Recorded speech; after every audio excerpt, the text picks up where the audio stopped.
Okay, we are live. This is 1/28/2026, which would make this the anniversary of the Challenger explosion.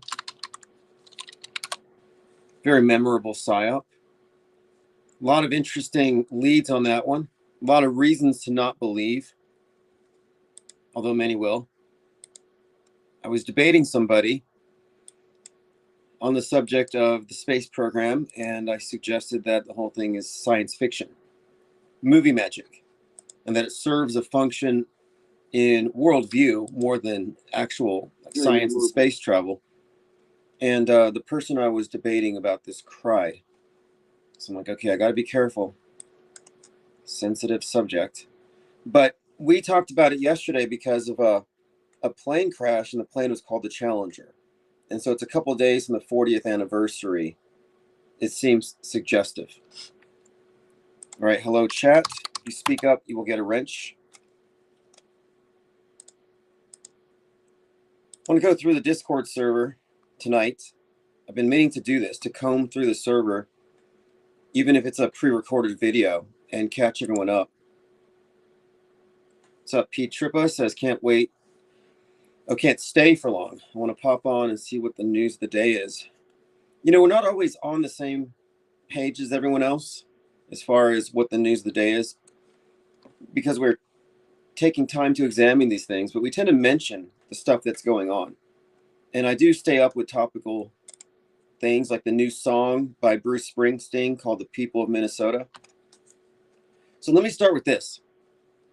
So the title of tonight's live stream, Victory of the Hive, that's a reference to the blog post, which I just linked, Metascript, Victory of the People.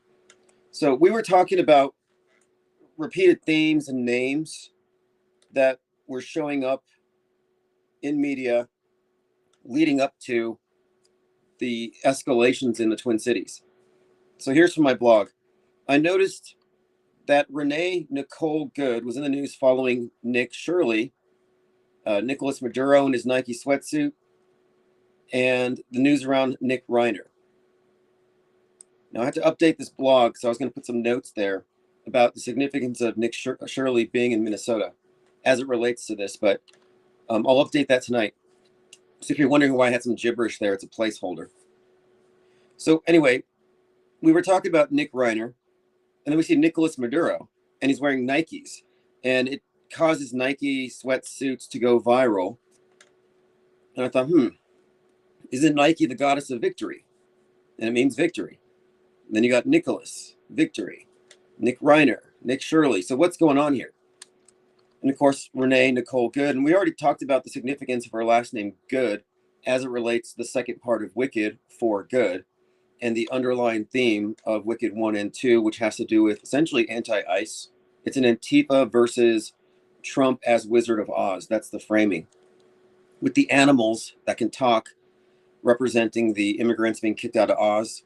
Oz is America, a fake dream world where the wizard's not even a real wizard. So then I see this thing with Alex Preddy. And I noticed behind him on the window was the word Nicolette, the name Nicolette. That's the street name, apparently. So I'm like, okay, well, Nicolette is a French origin derived from Nicole, and ultimately rooted in Greek Nicholas, meaning victory of the people. So there we have again, victory of the people. And this was behind Alex Preddy, another 37-year-old liberal left white activist killed by ICE, which again is very consistent with the messaging in the Wicked movie, which is about the power the Good Witch has to actually affect change, whereas the marginalized witch who's been branded wicked doesn't have the position. And then we have memorial for Alex Preddy continues to grow at 26th and Nicolette. And then Bruce Springsteen comes out with a new song called Streets of Minneapolis, and the opening lyrics: through the winter's ice and cold, down Nicolette Avenue, a city aflame fought fire and ice. So this is what we would describe as concerted messaging. And the script the meta script, the overlapping continuity of fake events, communicate its themes with names, colors, and numbers. And this is just empirical research. It's not my opinion. I'm looking at the main imagery that's posted at every single one of these events, and we do find consistent messaging. Let me go through your comments. Nicotrama says, we need to bet big on the Super Bowl. Seattle destroys the Patriots, right? Garrett, I think it might be a bad bet because the Patriots flying Elvis logo, but I think it's foreshadowing 6/11.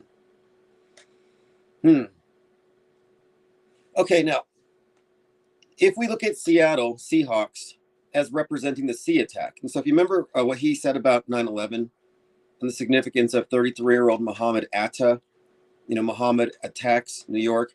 Well, he's broken down the name Seattle to sea Atta, as in sea attack, where 9/11 came from the air. This one presumably is the water.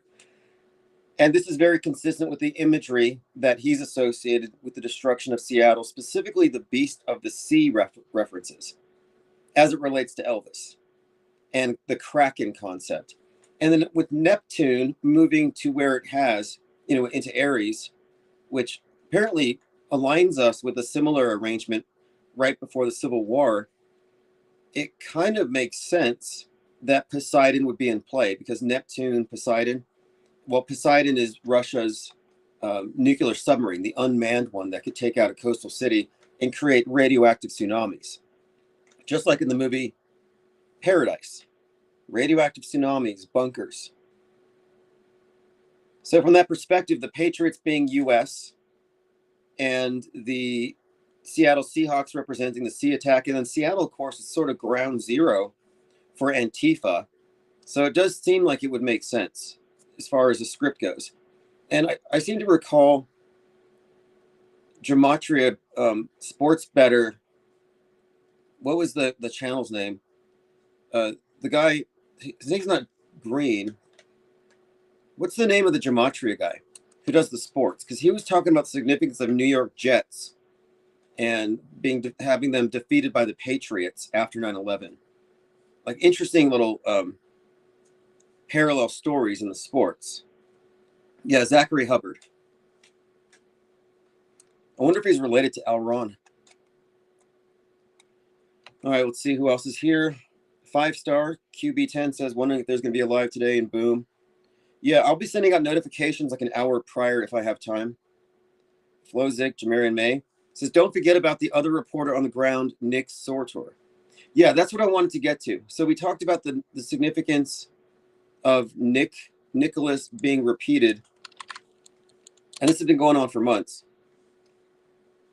And the significance of Nick Shirley has to do with his agitation out there having to do with immigration in the Twin Cities.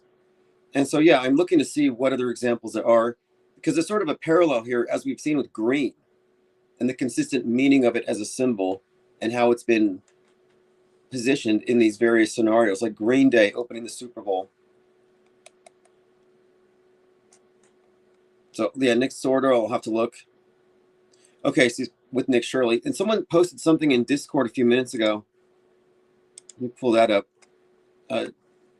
American OF influencer Nicole Pardo, who was kidnapped by her Cybertruck after masked men pulled up beside her at gunpoint, has been found alive thanks to the Trump administration working with Mexican authorities. Okay, another Nicole Pardo. I don't know who that is. Interesting. Nicki Minaj, says Lean Dion. Right. Donald Trump's #1 fan. It's no longer Ye. Ye's been phased out. He apologized. He got hit on the head or something. He's out. But Nicki Minaj is now the #1 fan. And didn't she just dye her hair blonde? Or put on a blonde wig? Kind of like Ye had his hair dyed blonde. Gold. But yeah, what's being signaled here? Now, there's something else that was posted I thought was interesting. It had to do with, here it is. Lean Dion posted it. Giancarlo Esposito says, quote, it's time for revolution in America as Trump's White House fuels a feeling of civil war in the streets. With the action of ICE agents in Minneapolis, quote, "We have to stand up to it. They can't take us all down. If the whole world showed up on Putin," so let me read this whole quote. It's from Variety. So this is a good one. I'm glad this came up, because we were talking about the common denominators with the predictive programming counterparts to the various world stage actors. You know, some very rich old white men are exerting their power to suppress. Okay, rich old white men, obviously we can see the meaning of that. Very much in a Marxist framework. So now the significance here is that this actor plays the antagonist of the Trump character in movies where the Trump character gets assassinated or nearly gets assassinated. So for example, in Megalopolis, Caesar Catalina is essentially Trump, and the mayor, played by this actor, is the one who orchestrates the assassination attempt, where he gets shot and he survives, and it's a miracle. He also is the antagonist Sidewinder to the president, played by Harrison Ford in Civil War, in this Marvel Comics Brave New World, Captain America Brave New World. But my point of it is, in that one, he's the opposer to the guy who was playing, well, Harrison Ford, who was playing essentially a Trump character, in the sense that he was at the podium and he gets shot at and he has to duck below the podium. And that was the trailer that aired the day before Butler, and Marvel Comics changed the trailer because it so eerily predicted what was about to happen. Same thing with The Boys. Season 4, the season finale, Assassination Run, they retitled it because of the proximity to Trump. And in The Boys, the antagonist to the Homelander, who's based on Trump, is played by the same actor. In that one, he's called Edgar. He's the CEO of Vought or something like that. So again, same actor in opposition to the Trump character in multiple movies. And in all of these movies, assassination is the theme. So it is significant that he's here talking about for a revolution against Trump.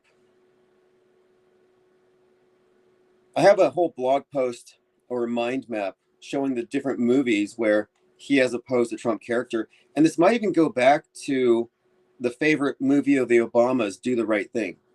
It's a pattern that goes back, a common theme, a subtext that follows this particular actor throughout many films. I would also argue that he represents President Obama in that sense as well.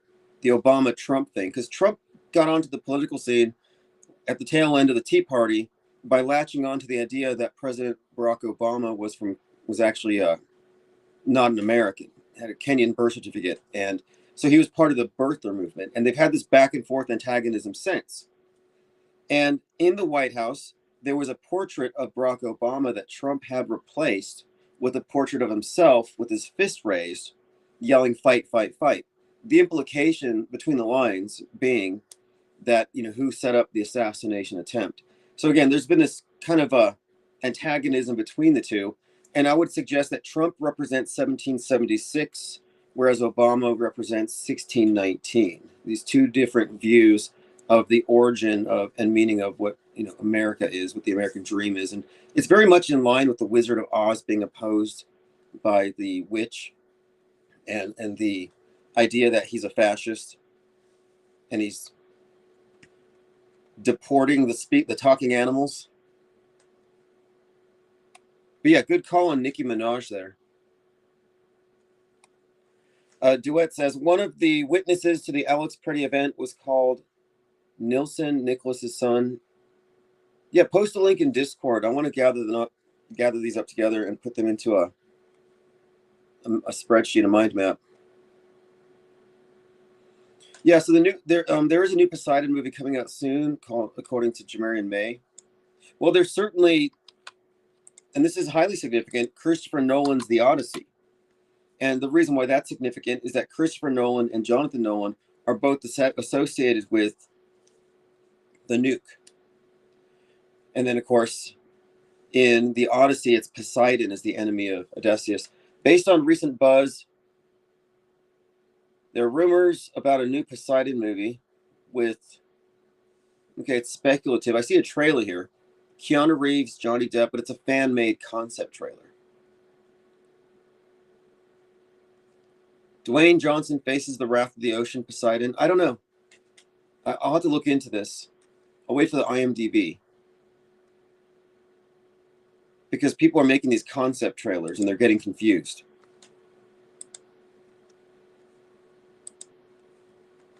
But we definitely do have the main meta scripters of the nuke next to James Cameron. You know, I was looking at James Cameron's Terminator 2, and even scientists were very much praising James Cameron's depiction of a nuclear detonation. But for the Nolans to be working on this type of a project for the Odyssey, highly significant. And of course, Poseidon is the unmanned nuclear submarine that can send a radioactive tsunami to take out a coastal city.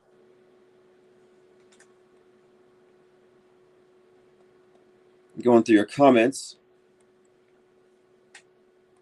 Poultrygeist Populist says, if Trump goes down, the pickup truck army will lose their mind. Okay, so one of the things I pointed out is that in many examples we can show of Trump characters in movies, and this goes back, you know, Biff Tannen, Trackdown, End of the World episode from 1958, King Koopa, played by Dennis Hopper, Super Mario Brothers. Gremlins 2 has a Trump character. Machete, another big one. Back to the Future, Biff Tannen is huge. But anyway, in all of these, well, there's these connections either to 9/11 or to an assassination attempt that he survives. And that's been the pattern where in all the foreshadowing, he survives. With the exception of the recent movie Civil War that came out, just a couple of years ago, which is pertinent at this time.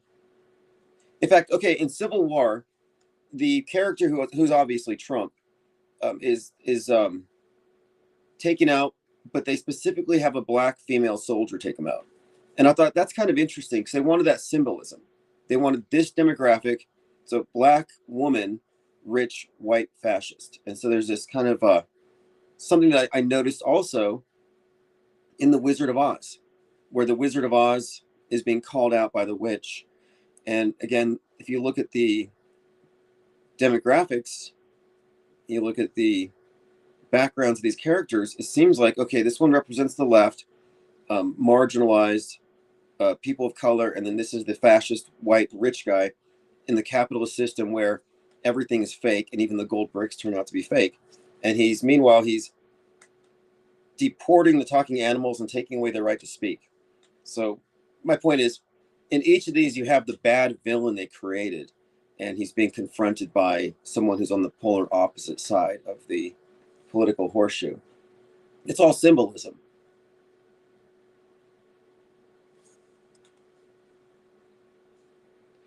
But anyway, yes, in Civil War, which is probably an indicator of what's to come, it's about the media, from the media's perspective, and they're covering the Civil War, and most people don't even care, or they're not even aware it's going on, which is kind of funny because that's probably how it would be. And the way they portrayed the right wing is very much the way that a lot of the ICE guys are being depicted. So there's sort of these mercenary types. Jamurian says, Nintendo just released a trailer for a new Super Mario animated film featuring the Yoshi character. Not sure the plot. Well, there should be something significant to it, given Luigi's, I think, Luigi, the video game character, his relevance on the world stage as of late. Because when Luigi Mangione came out, there was an overlap. Luigi Mangione uses a ghost gun to kill a CEO. Meanwhile, Luigi's Mansion, the game, comes out, and it's a haunted mansion, and he's got a ghost gun. So we already noticed this overlap with the name and the theme. Of course, Luigi versus the CEO was something that we actually saw repeated in a couple of ways. First, you had a Green Beret who blew up a Cybertruck in front of Trump Tower, which again targets Musk and Trump symbolically. This guy going after the fascist CEOs. But then previously, Musk was on Saturday Night Live as Wario. So you have Musk as Wario, and then Luigi tries to assassinate him with a turtle shell, and they stop him. So you still have the same thing, Luigi versus the CEO. And then if you look at the madness, which essentially foreshadowed Luigi, there was a tech billionaire representing Musk who was funding Nazis online, who was assassinated by an armed Antifa with a ghost gun. So another ghost gun reference. Luigi's ghost gun, and the assassin in the madness's ghost gun. And each of these are overlapping. These are also coded with the color green, the Green Beret, Luigi in green.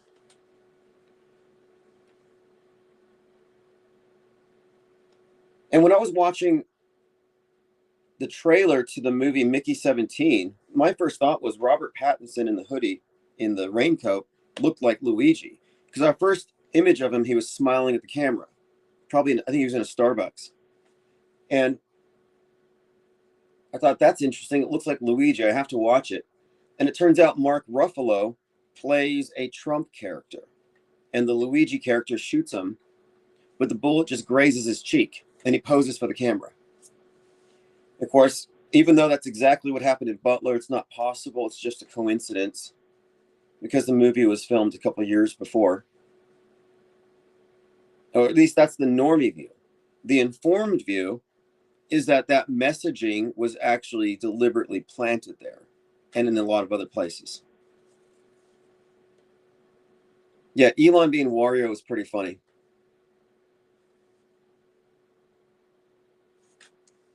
Duet says, the birther movement may be a distraction for the fact we don't know who our politicians really are. Well, the obsession with Obama's birthday is kind of interesting. And Jurassic Liars has expounded on this endlessly, but August 4th, which is also the birthday of Hakeem Jeffries, who's kind of an Obama imitator. Similar historic role. I think he's like the first speaker, black speaker of the House. There's this August 4th connection, though, that's intriguing in a lot of these things. The number 84 and August 4th has been a consistently repeated theme revolving around the foreshadowed Trump assassination attempt. And 84 days after Butler, he goes back and he's there with Elon Musk. And at 6:11, they have a minute of silence for the firemen. And then someone saying Ave Maria, which is a song sung by the Riddler in the Batman movie. And the Riddler, if you haven't seen it, looks exactly like Thomas Crooks, the shooter. But there's a lot of repetition with that particular number 84, which happens to be the 216th day of the year, which is 6 times 6 times 6, 6 cubed. And 216 is the phoenix cycle, according to Pythagoras, the idea that the soul reincarnates every 216 years. So you get a break, you get a vacation in between your turn at the wheel, your incarnation.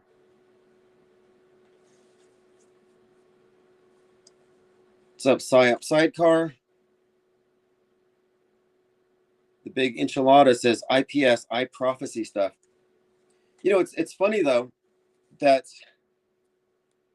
we kind of are, but we're not making prophetic guesses on some appeal to a divine or mystical source. We show our sources, we show our homework. I'll show you my receipts. Because when you recognize the proactive nature of history, the manufacturing of history is proactive. It's not retconning. It's not editing the past and burning books. No, they're proactively creating history by faking or simulating events on the world stage, which get accepted as real. And then these fake events become part of our consensus reality, and they're persistent. They're assumed to actually exist.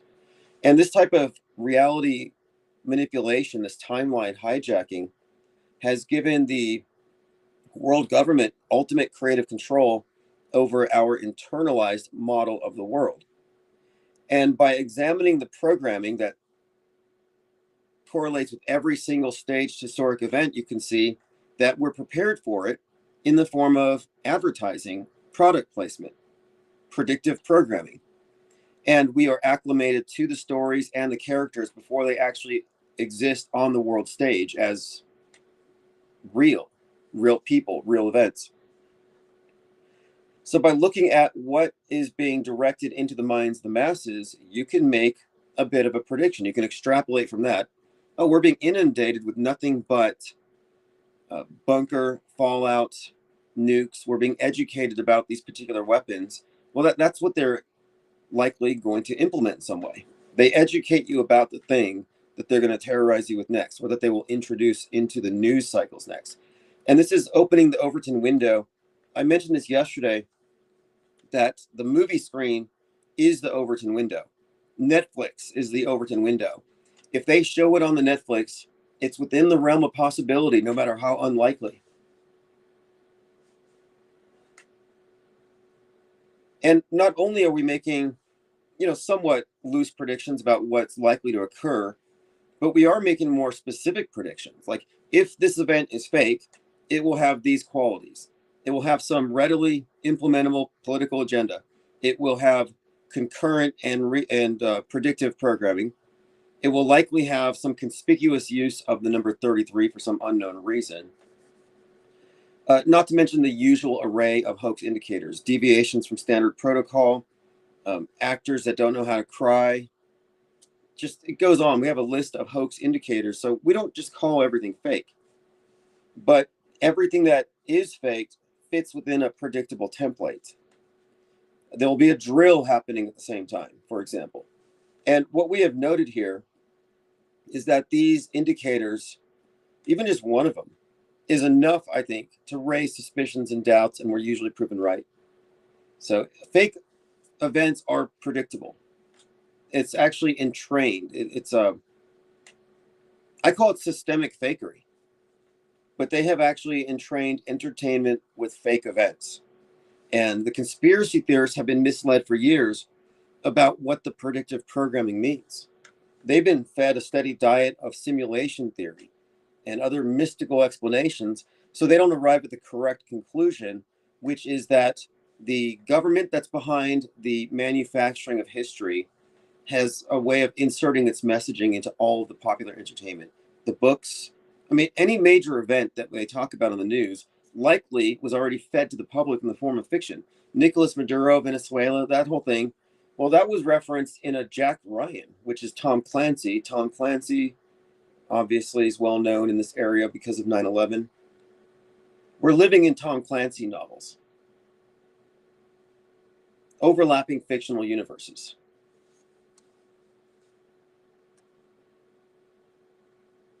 All right, let's see. Big Enchilada says International Owl Day is August 4th. Well, again, August 4th, Obama's birthday, is a very interesting date in relationship to Trump. So there's always been this dialectic between the two. And I think that's one of the reasons why this actor we're talking about, Esposito, is out there on the world stage denouncing Trump. Because one of the other things I pointed out, and this is pretty consistent, is that the actors in movies will in some way bring that role to the world stage. Before Joker 1 came out, which ended in a lot of mayhem and activism, the riots, the clown-faced thugs rising up behind the Joker, before that movie came out, Joaquin Phoenix was in the news for his activism. He even got arrested with Jane Fonda on Fire Drill Friday. They had a burning globe in the back, so it changed the world. But the activism there changed the world.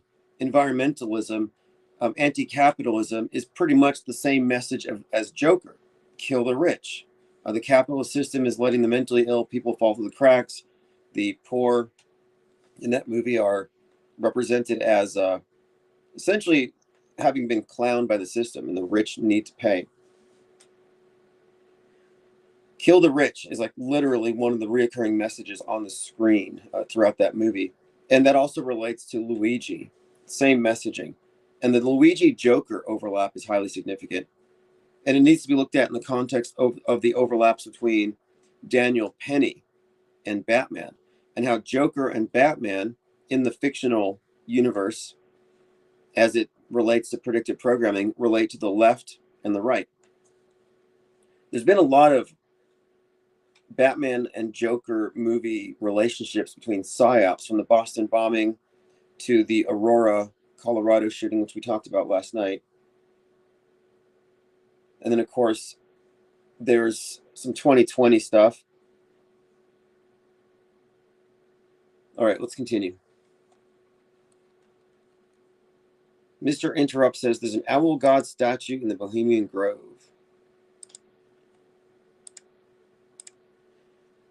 Yeah, I still haven't really figured out how they made Moloch into an owl. I thought Moloch was a bull, and yet he's presented as an owl at the Illuminati summer camps. Like, I don't know how that works. I saw this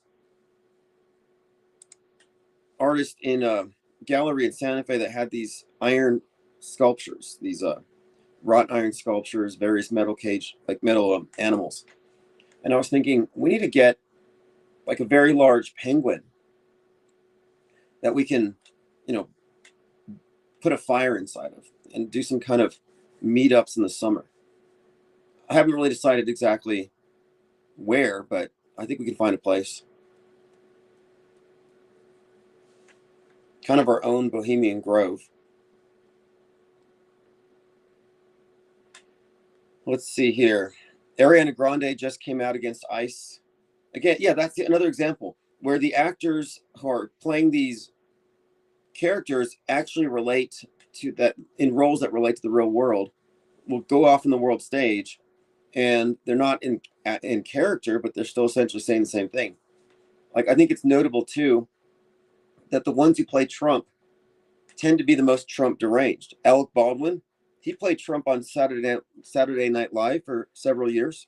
Super Trump deranged, although he kind of quieted down after blasting those people on the Rust movie set. And then you had Robert De Niro, significantly Trump deranged, and he plays a Trump-esque character in Machete, who's at the podium ranting about immigrants, and he gets shot.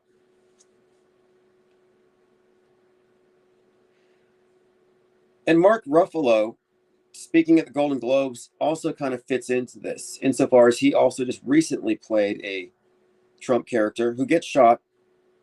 And his birthday is 11/22, interestingly. Just another one of these patterns we picked up on. Now, there's a little bit more to it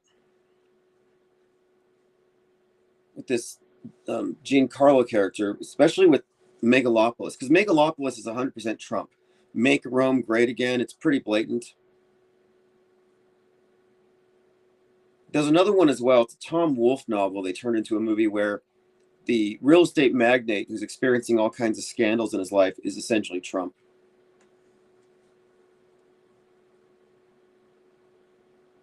Grangerman says the movie Disclosure Day premieres on 6/12, the day after 6/11. Okay, last 6/11, and 6/11 has a lot of code attached. It's code for something having to do with specifically the right wing. There's the death day of McVeigh. Trump was shot at 6/11. There's a lot of 6/11 stuff that we've noted that is associated with the right and domestic terrorism from the right. I always saw it as an inverted 9/11. But the thing is, last year, Trump was at the Kennedy Performing Arts Center on that day. And he was posing in front of a bust of Kennedy where his head was in front of Kennedy's head, making this association. And this year, now it's called the Trump Kennedy. He actually merged the two. And this summer, they're going to be performing Back to the Future, which is intriguing considering Biff Tannen is based on Trump. Mr. Interrupt says, I've just discovered your work. I'm wondering if there's also citizen-led staged events. Well, the citizens do get involved in major mass casualty events. What we're talking about is the use of simulated mass casualty events and other styles of events for the purposes of influencing the mass opinion, perception management, essentially PR stunts, psyops. But the difference between what we're talking about here and what the conspiracy theorists talk about when they delve into the same area is they think people really die. And what I'm pointing out is that when these events are staged, there's no real deaths. And that's a hard concept for some people to wrap their heads around, but there's a lot of reasons why you wouldn't think there would be deaths. It would be like as senseless as killing people during the making of a movie. It's like, no, you simulate these things. If you kill people, you change a propaganda event into a war crime, a conspiracy. It invalidates the NDAs. It's messy.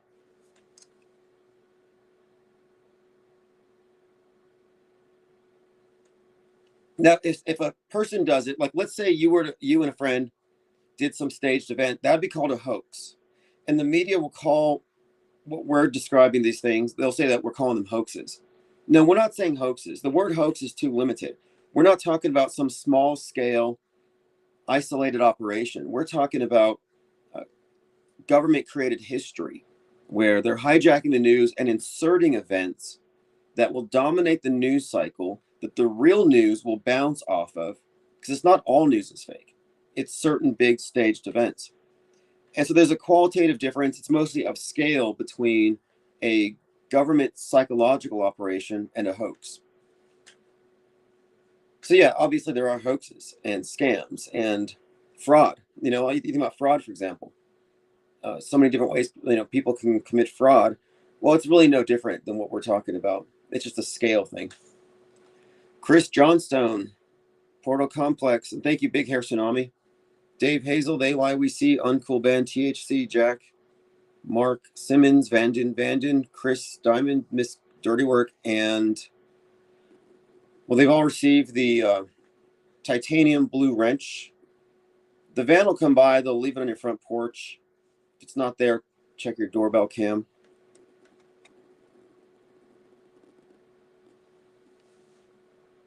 Tim, did you ever see that clip of Tom Hanks saying there was more of a chance of dragons with red capes invading than Trump being elected? That was a clear reference. No, I haven't seen that clip, but yeah, Tom Hanks, for some reason, was really dragged deep into the Q lore. They believed he was one of the top adrenochrome vampires. Whatever happened to that? Whatever happened to the claims that the celebrities were all adrenochrome vampires? Seems like the QAnon people have kind of backed off.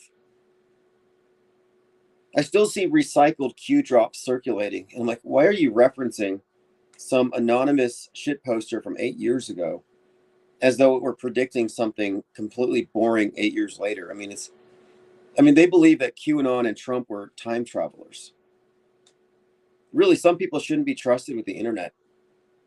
You spend a few nights online, and next thing you think that Donald Trump's a time traveler and he's saving the world from a satanic cabal. And they really did believe that stuff. This was such a successful psychological operation in itself. The whole MAGA movement is a big government-run psyop. TPUSA, you think that's real grassroots? No, that's all controlled. Mr. Interrupt says, totally. You got me thinking about the idea of doing the save. Yeah, we're talking about, okay, now we say large-scale media fraud, but something to consider is that what we're talking about is something that is probably legal. Like, I actually think that we should look at media as having replaced and supplanted the idea of a state church. And it supplies us with myths. It supplies us with miracles and martyrs, which are important.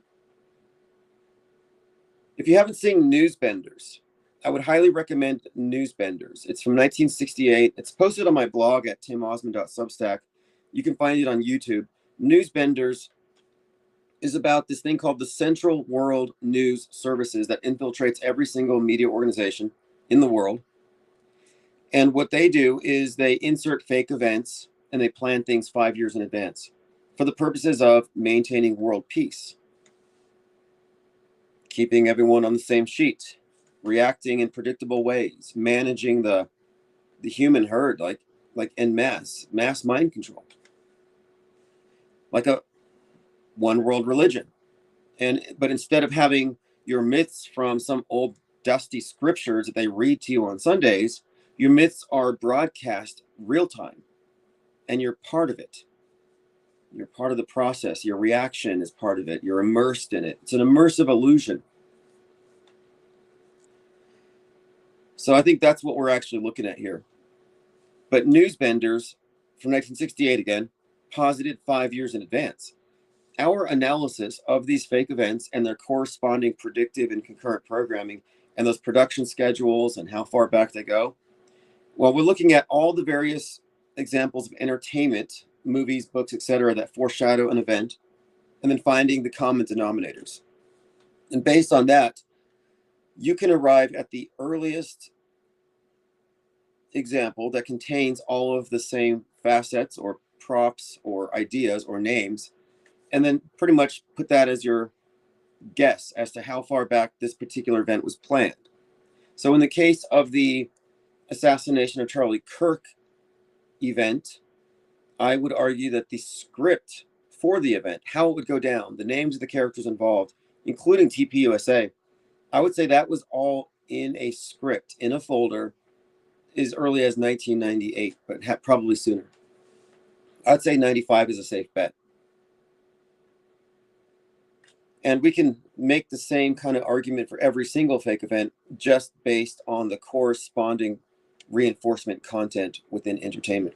So what this suggests here is that the propaganda vectors that reach the masses, popular movies, directors, video games, authors, they are in connection with the intelligence agencies getting involved to some degree.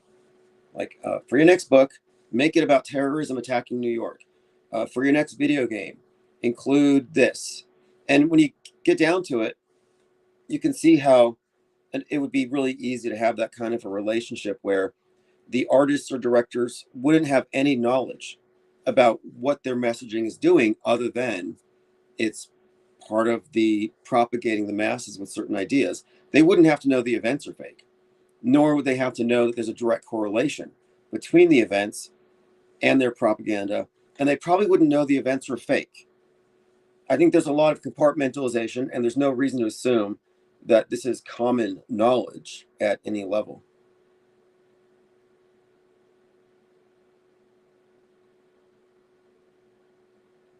Mr. Interrupt says, isn't the immersive illusion a lot like what older theater was about? I learned there was a lot of current events and famous people involved in ancient theater. I got the term immersive illusion from an article breaking down Space Cadets, which was a 10-episode reality TV show where you had 10 wannabe astronauts go into space, low Earth orbit. Turns out they weren't in space. They never left the Earth. They were in a studio, and they're able to maintain the illusion for 10 days. And it was revealed that the way they maintained the illusion is half of the astronauts were actually actors. So there were only 5 real people who were tricked. The other 5 were actors designed or who were intended to keep the dupes, the non-actors, from communicating and figuring out what they were a part of. And they did vet the people involved who were getting onto the ship, who were joining the show, to make sure that they were uninhibited, that they weren't too versed in science or science fiction. So they selectively chose a dumbed down audience to fall for it. The show raised the issue of how an immersive illusion can convince average people over a period of time, especially when reinforced as part of a group of believers, especially authority figures. Here we go. Yeah, okay, so yeah, average people being convinced because they're part of a group. This is not new or even that groundbreaking. You know, there's been a number of studies where people will lie just to be part of the group. I mean, people are I think it's just a matter of conforming for the sake of feeling secure. I think people are threatened by standing out. But it says here, these cadets were lulled into what is in effect an alternative universe.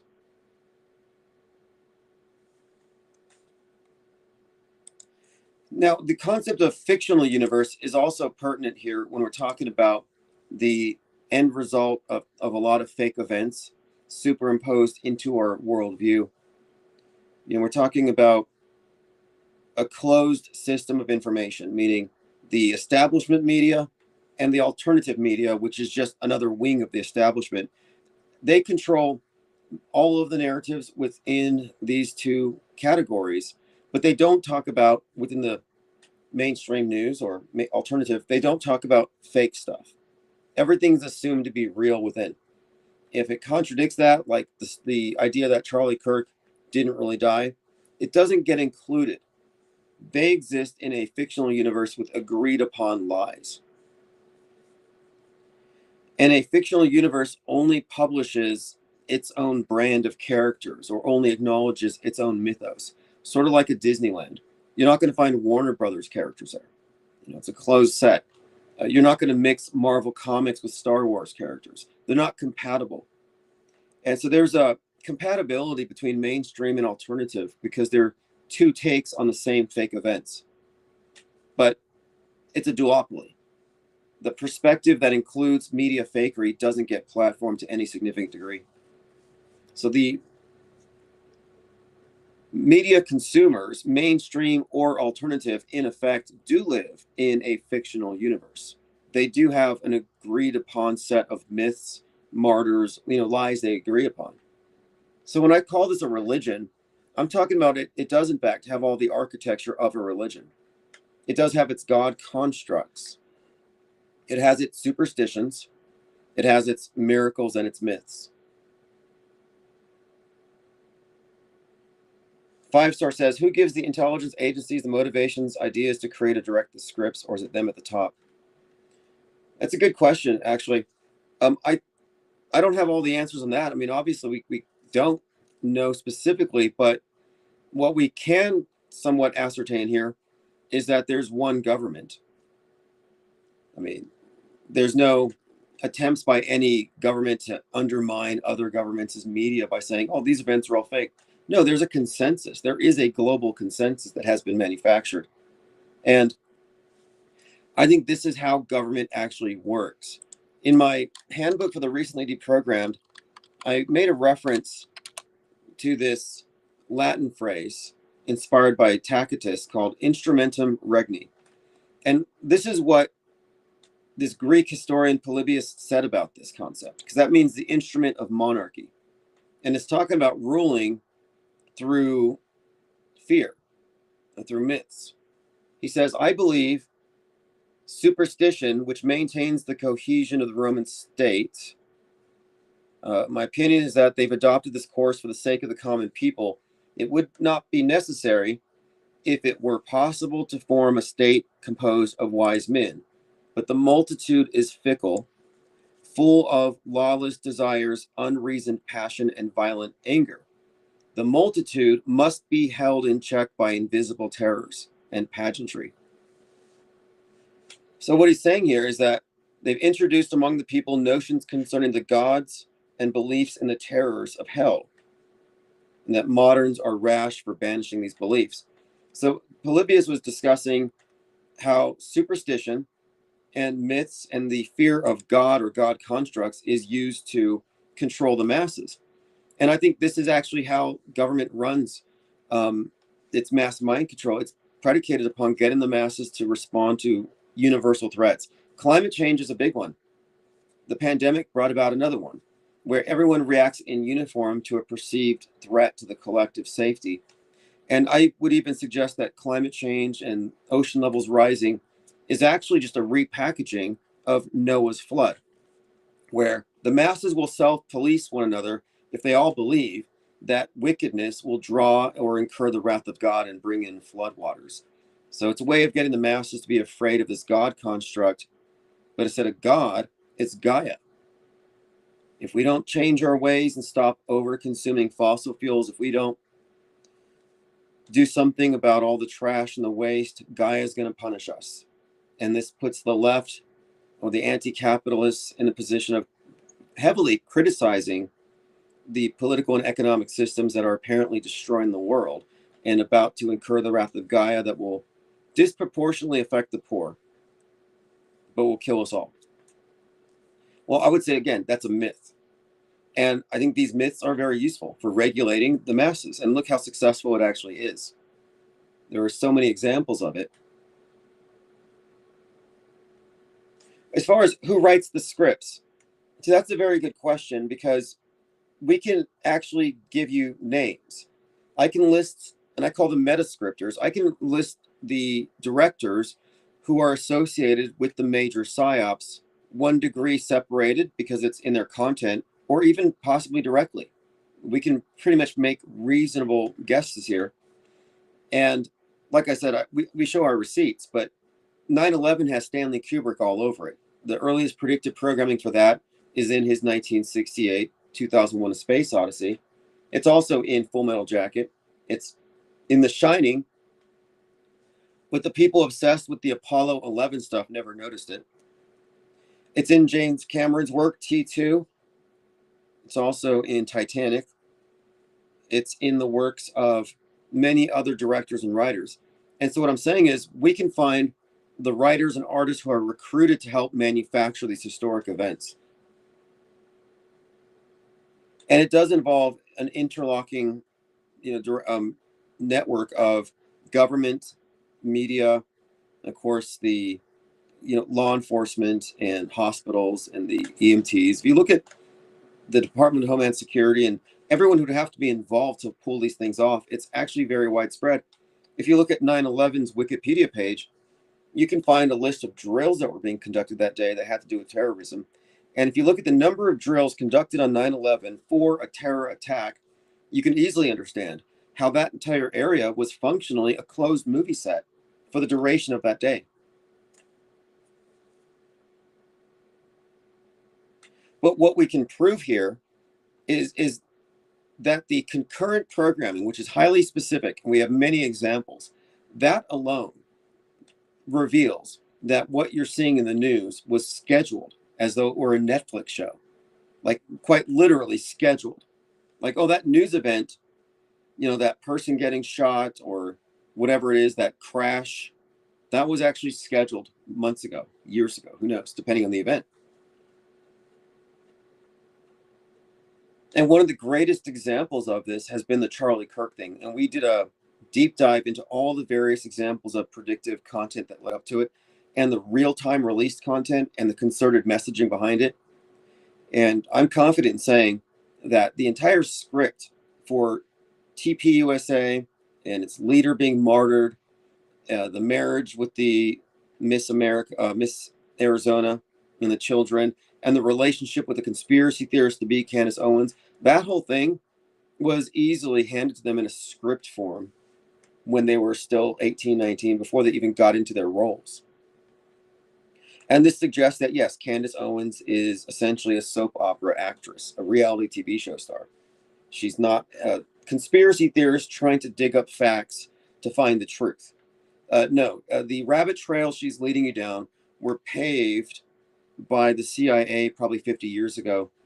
There's nothing new in her content because all of its conclusions are based upon this idea that there's a second shooter and ultimately leads to Israel. That's always been the bottom line. I said this on the day it happened.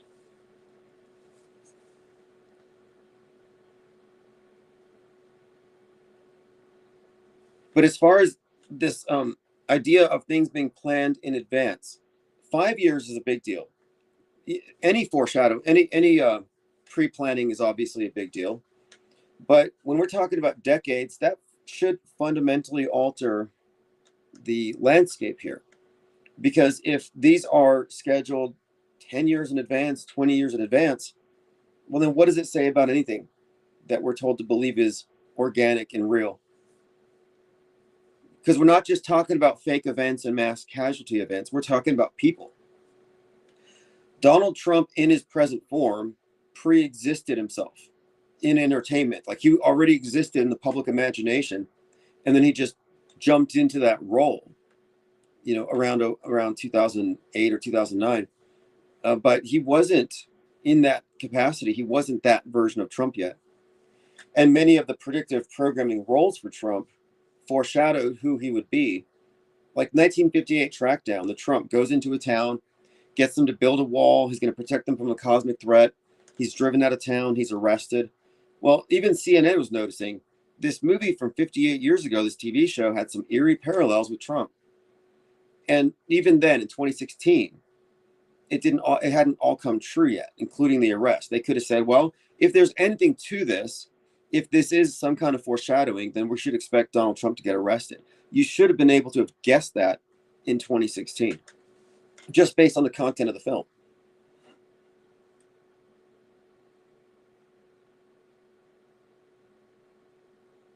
So also it's important to consider that we're talking about the primary role of government is mind control, and the media, you know, it's for all intents and purposes, it's under a monolithic influence. So you might have different media organizations, and it's very internally diverse.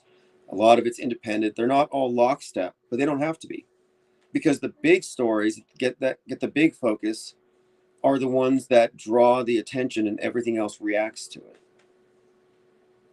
But media is a wing of government, and it's not just like mainstream. Mainstream and alternative are part of the same program. There's no meaningful distinction between mainstream and alternative.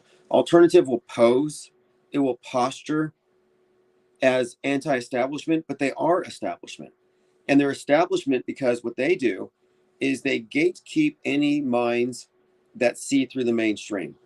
It's like, oh, come over here, mainstream's liars. And that tricks a lot of people because they think, well, if these guys are liars, these guys must be truthers. No, it's lies and alt lies. It's programming and alternative programming. And by programming, it's perspectives that reinforce the secondary timeline of fake events as though these things were real. There are no news outlets, agencies, or platforms that do not operate from that premise, that do not adhere to the program, the pre-scripted, the pre-scheduled fake events and their essential reality into perpetuity. The only ones who are looking at the world stage critically, who are including in our perspective all of the fake stuff, are outside of their duopoly, is what I've been calling it.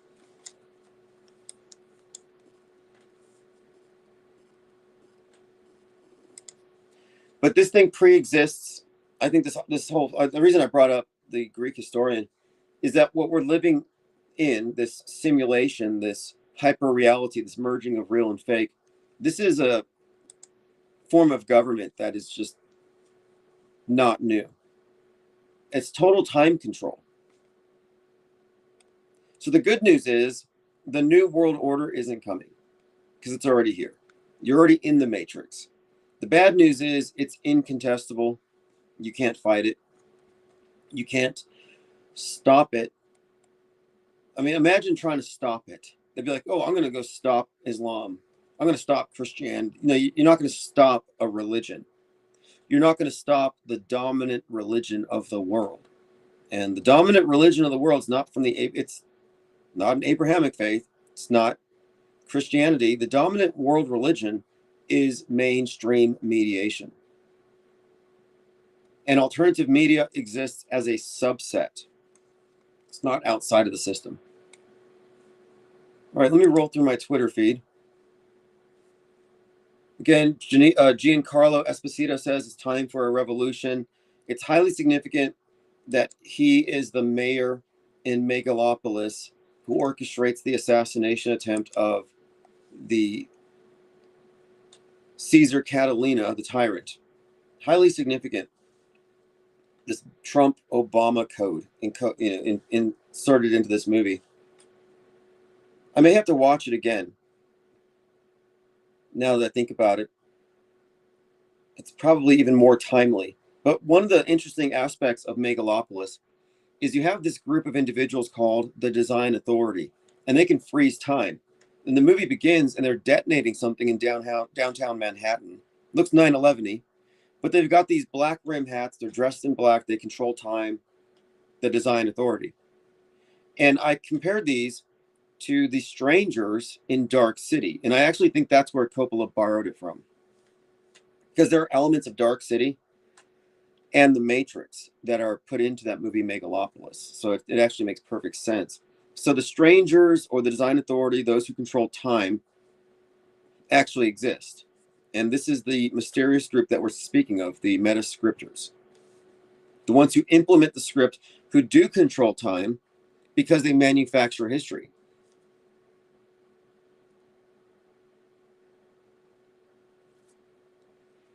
Mr. Interrupts says, I feel like they argue amongst themselves like factions. I doubt it. I'm saying it's uniform. Like, I don't think there's any,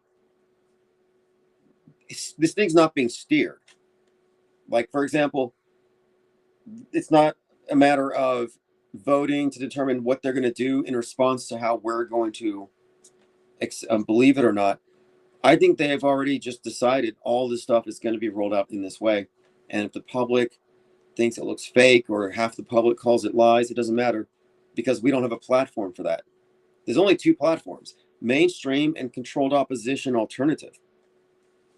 There is no platform for those who are cognizant of the fact that we live in a closed informational system, an internalized Truman Show. You know, I talked about the Truman Show being a Gnostic allegory and how Ed Harris plays Christoph, the guy in the moon who controls the stage and controls Truman, and that he also plays an analogous role in Westworld as the man in black with the black rimmed hat, with the knife, very Saturnian. Reaper, Saturn controls time, the cycles of time, and how in Westworld he's part of this thing where they keep the synths from waking up because they get killed every day, and then they start over with amnesia, not aware of what happened the day before, and they just repeat the cycle endlessly. And until they break that cycle and recognize the continuity, they are prisoners. They figure that out and they get out of that closed system. Sort of like Truman. He starts noticing patterns. He starts noticing glitches in the matrix, so to speak. And in the matrix, you've got, you know, similar concepts here. But my point here is that I was talking about how Ed Harris plays this demiurge. Even a Snowpiercer was brought up, another closed system where they're going in a train that never stops. He's the engineer.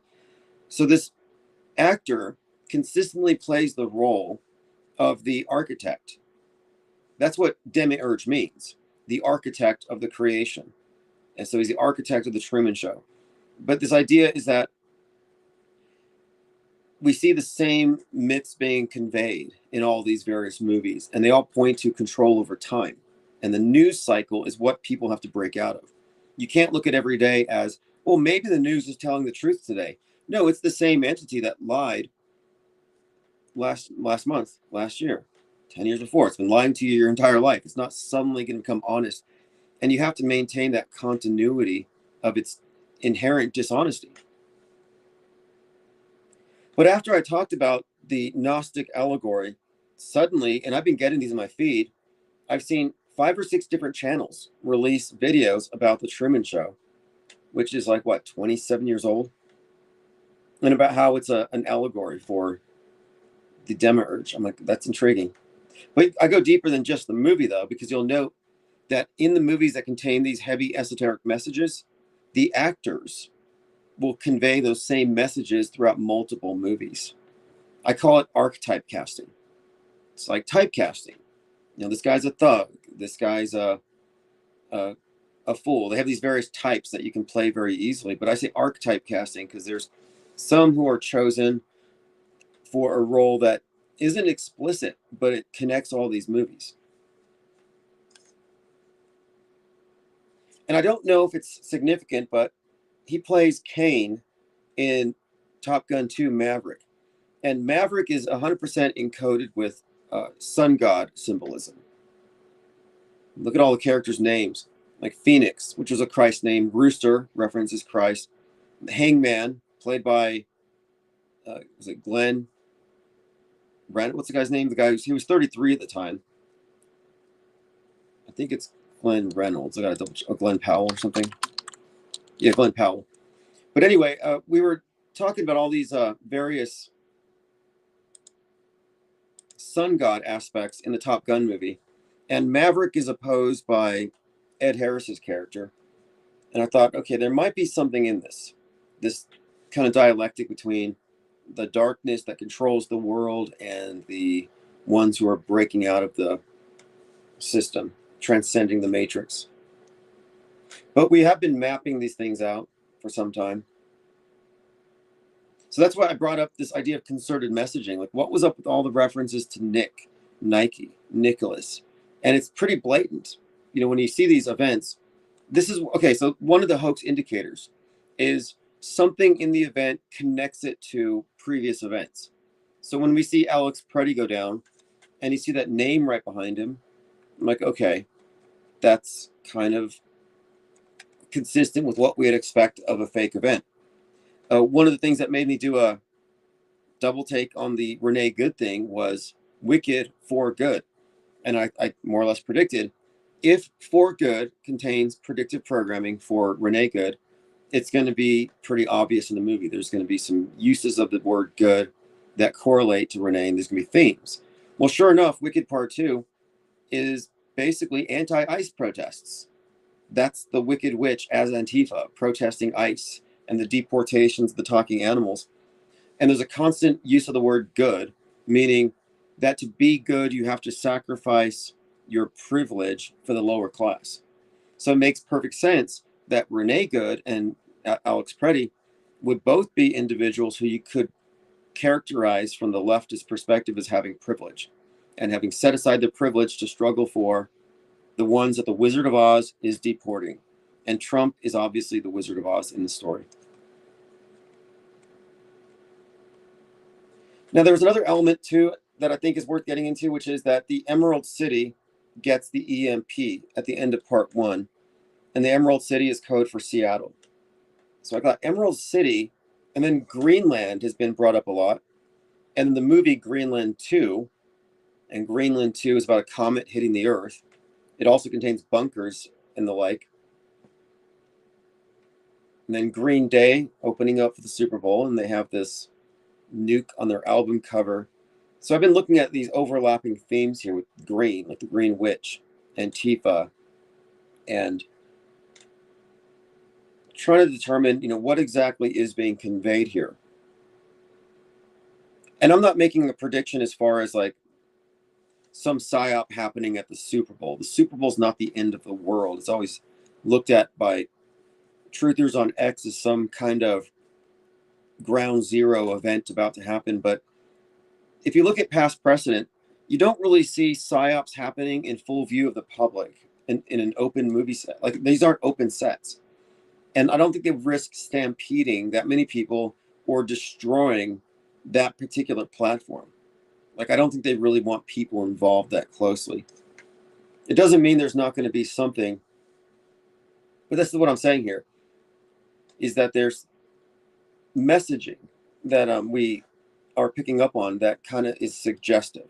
So when I watched the Wicked Part 2, they consistently use the word good in the way that it has been used since, like the Be Good pin.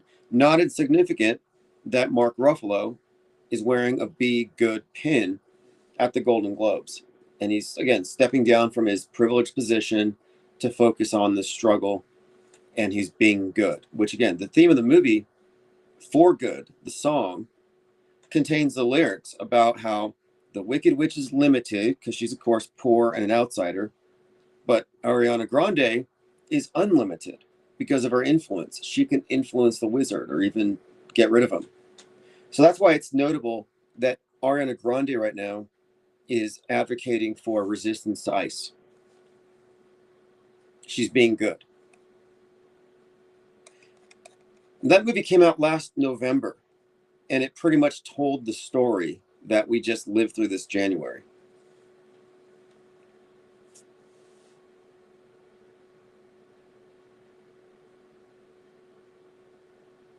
All right, let's see what else we have here. Yesterday, we talked a bit about the Seahawks versus the Patriots. and how the Patriot logo is weirdly called the Flying Elvis. And someone noticed, and this was years ago, but I found this on Reddit. They noticed that if you look at the Baphomet, the goat-headed thing, and you turn it sideways, well, the horns are now both in your view, but you got to profile the face. Well, that's what the Flying Elvis Patriots logo looks like. So it's admittedly looking like Elvis. But someone else has pointed out that, yeah, it kind of has horns and a goatee and a star on the forehead. It's kind of got that Baphomet thing to it. And this was correlated with the Levi's Stadium, because Eliphas Levi made the Baphomet in 1856. It's got Levi, and then Elvis, again, Levi's Stadium, Elvis, anagrams, which are really big in witchcraft. I mean, anagrams, sigils, reversing the spelling of things. It's all part of spellcraft. But anyway, there is a correlation there already.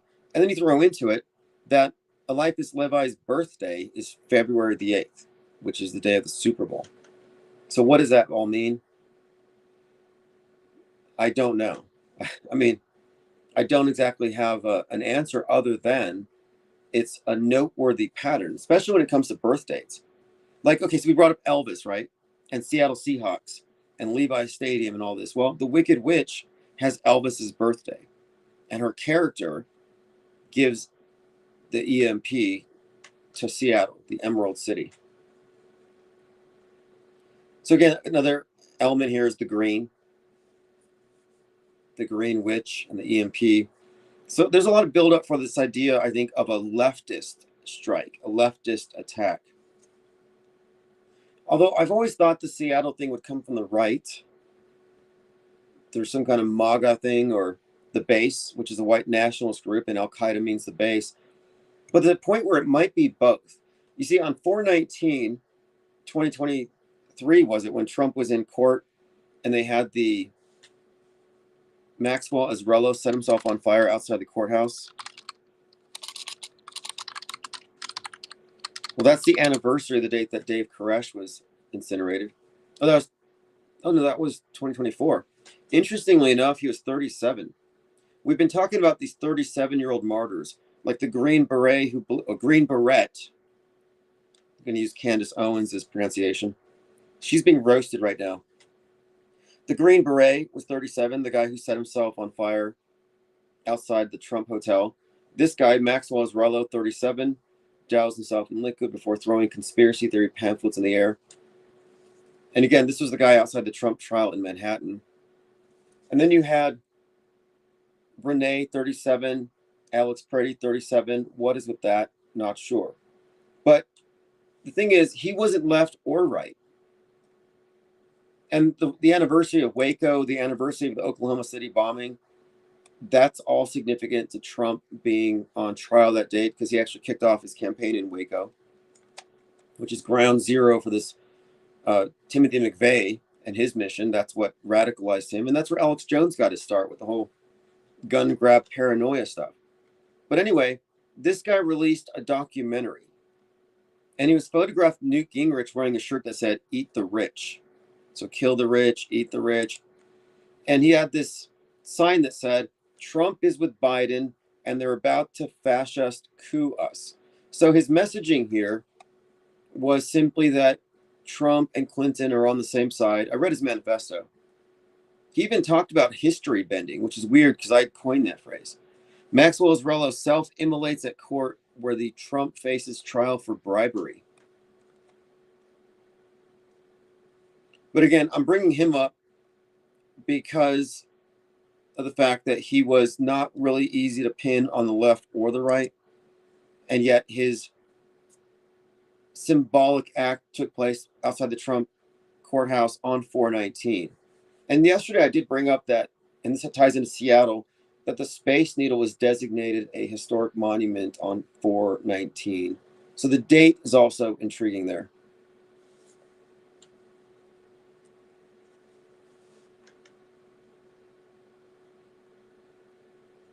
I mean, what's up with that? Setting oneself on fire to promote a manifesto. Like, nobody reads today. Like, do people, maybe, I mean, really, And one of the things about the way that he supposedly burned is that he didn't scream. It was very quiet. And CNN was down the way commenting on the scent, and he was next to like a hot dog stand. So there was some kind of strange, almost surreal nature to the way it was reported. But there's this thing called Zell gel, the naked burn gel. So if you look at Game of Thrones, for example, when you see characters who are set on fire, they at the time, so that they can't really match real flame to make it convincing using CGI at the time. Probably now they could, but what they use is something called Zell gel. It's a naked burn gel. And so what they do is they cover themselves in the stuff and it burns and it doesn't burn the skin. The only thing is you have to hold your breath. And so I thought, well, that would explain why he's not screaming. And it would explain quite a lot, I think, about the whole scene. Like, again, staged, fake. Same thing with the 33-year-old who set himself on fire at the Ellipse with the 113 on his shirt, but TMZ was conveniently there to record. That was 100% Zell gel, naked burn gel. Now, okay, there's this story that came out about Alex Preddy that kind of contradicts the idea of him being a gentle nurse. And I told you I was in a class and someone in the back said, my mom's best friend's father was being taken care of by Alex Preddy and said he was a very gentle soul. And everybody in the class, they all bawl. What are you talking about? You got to be making this up. But you can't. What am I going to say? You're lying. Prove it. That people attach themselves to fake events. But anyway, there are people who are looking at this video where Alex Preddy is violently attacking a ice vehicle, and he breaks the tail light, and he's raging. So there's people saying, well, this has got to be AI. This can't be real. Like, okay. Yeah, anything you don't believe is real is AI. You could just make that claim.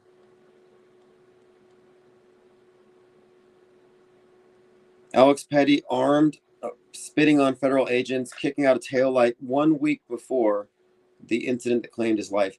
Everything about it looks like an agitator, like a trained agitator.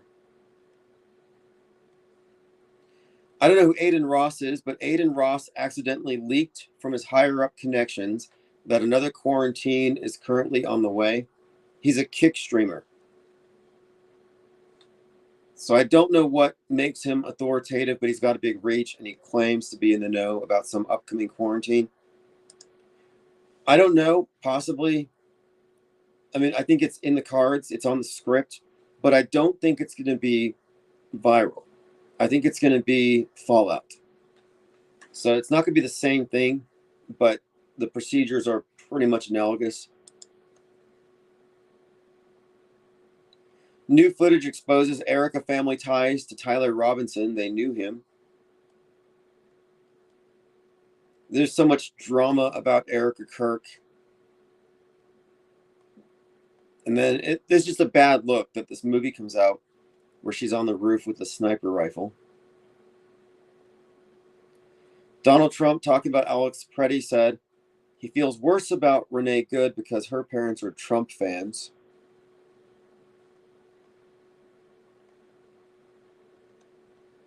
All right, I think we covered most of what I wanted to get into. Today's the anniversary of the Challenger explosion. And in the news right now is Challenger 650 that crashed, killing 7 on board. And it's been reported that it's eerie because they said, "Let there be light," referring to runway 33. All traffic is stopped in the field. Let there be light. So make of that what you will. I think it's kind of conspicuous.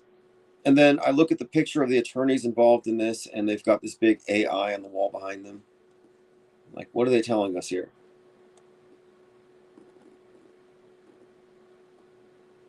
Did we talk about the bruise on Trump's hand shaped like Greenland? Sometimes I feel like there's some trollishness. And there's a lot of internet tough guys on both sides patriots, and Antifa. So you pretty much have that strong dialectic, and it's been activated. And they're all making videos threatening one another. So there's no sense in imagining that this thing de-escalates. The weather's just going to get better. And I saw a trailer for a movie called Shelter. And again, this stands out because there has been a reoccurring theme since Fallout came out of Fallout shelters. It's just been repetition. And so again, looking at what is being promulgated to the masses as an indicator of what's to come. This was posted by IFFA73. Deadly bomb cyclone headed for New York City. Could batter the Northeast with more snow. A bomb cyclone or a bombogenesis. Okay, so now I got to add that to the list of climate chaos events that are kind of new, possibly exaggerated takes on normal things like fire nados. Now we've got bombogenesis, bomb cyclones. I'm waiting for the nuclear radioactive tsunamis. Intense weather storms that form over the ocean and rapidly build up deadly power. I'm not saying that there's not really snow, but it's a clever way to describe it. Bomb cyclone, bombogenesis. Because you hear these things, and the implication is these are new. These are novel effects, and these are the result of you and your gas guzzler and your political economic system. Jason Statham, new movie comes out Friday called Shelter, January 30th. Just a heads up. The nuke scene from T2 is one of the most scientifically accurate nuclear detonation scenes in any media. Scientists wrote letters of praise to the film crew for accuracy. Fascinating. Again, talking about metascriptors, James Cameron is a big name in movies that create content that help set the masses up for whatever psyop is incoming.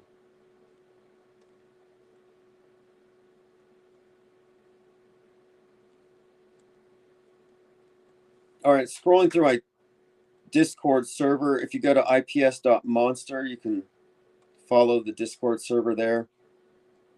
It's quite a lot of research happening. I put out a blog about the significance of the name Nick, Nicholas, Nicole, and Nike, Victory. Again, what I'm terming concerted messaging, which is a recurring theme, a tactic, where, like the name Charlie, we talked about this when Charlie Kirk was squibbed, how suddenly on the same day you had the comeback from Charlie Sheen to go with Charlie Kirk's America Comeback Tour, where suddenly Charlie Sheen's on all the magazine and the headlines seem ambiguously written in such a way that they could reference either Charlie. And then he's on Joe Rogan, the #1 podcast, talking about getting sniped, talking about Oswald. Or the concerted messaging related to JFK around the time, where his last message to Roger Stone was, hey, come on my show, let's talk about JFK.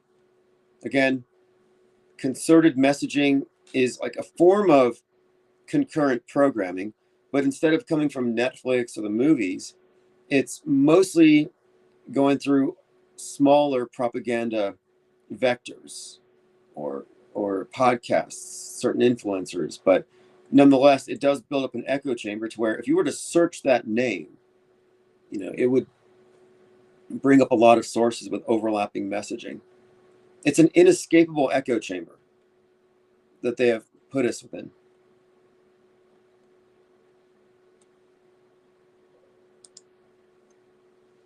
All right, I'll put a link to my blog if you want to follow. I'll be posting more there. I would recommend looking at PSYOP programming in sports and Wicked for Renee Good, which, I will watch bad movies. I'll watch movies strictly to evaluate the propaganda messaging. But I think if you look at that particular blog post, and I'll put a link, you'll agree with me that this movie was synchronized with the Minneapolis events, that it was timed, and that the target audience, who are meant to be sympathetic towards the activists are the ones who are targeted with wicked too, to have the anti-Trump slant, to believe in sacrificing their status or their system to save the lower class. This Marxist class warfare underpinning. And then there's something that I thought was not even necessary to the plot, but worth noting here. The Wizard of Oz says, we got a whole lot of people who believe a lot of things that aren't true. You know what we call it? History. And then he says, the truth is not a thing of fact or reason. The truth is just what everyone agrees on. Like Napoleon, lies agreed upon, but he was describing how the munchkins, the people who live in Oz, are impervious to the truth, that you could tell them the truth and they wouldn't get it. It's not their priority. They're brainwashed by the propaganda, in other words.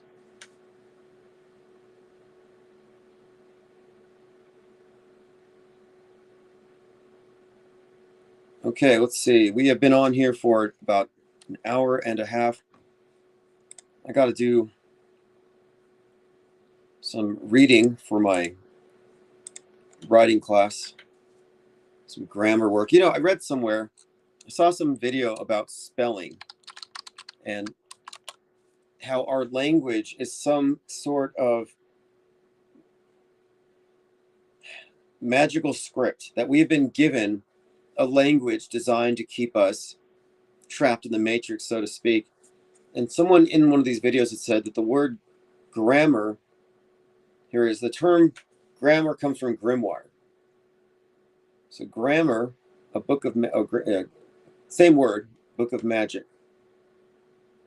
Spell, spelling a word, casting a spell, all very interesting to think about if you believe that thoughts are things and that the words that we use are more than just sounds to convey meaning to one another, but that might actually be part of the meaning creation that precedes the materialization of light into matter.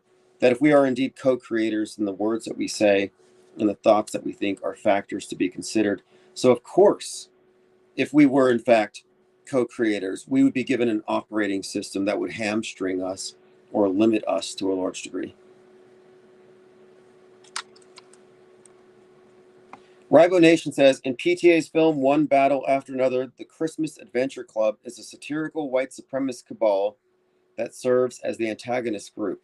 Members of this elitist fascist organization greet one another with the phrase, "Hail Saint Nick."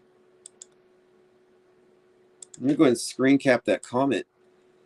Again, Nicki Minaj, there's got to be more out there that we haven't picked up on, but there's definitely a pattern here.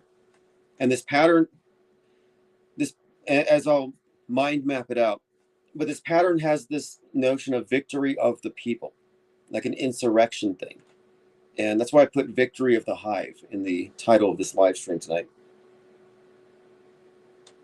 I'm going to update the archives. Yesterday we did the movie screen is the Overton Window. Tonight it was Victory of the Hive. This concept of concerted messaging is part of the body of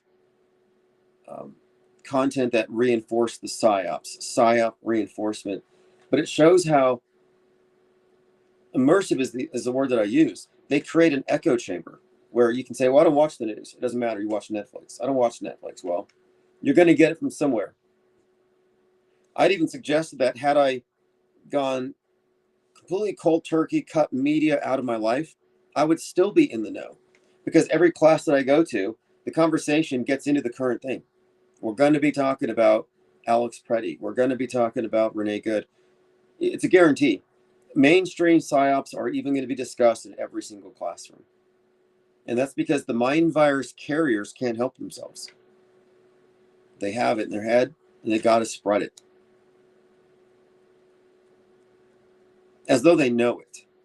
It's like this kind of reminds me of that movie Hot Skulls in a way. the contagious mind viruses that if you want to avoid them, you got to wear the earplugs. So earplugs are mandatory because of all these dangerous spoken mind viruses you catch through hearing them.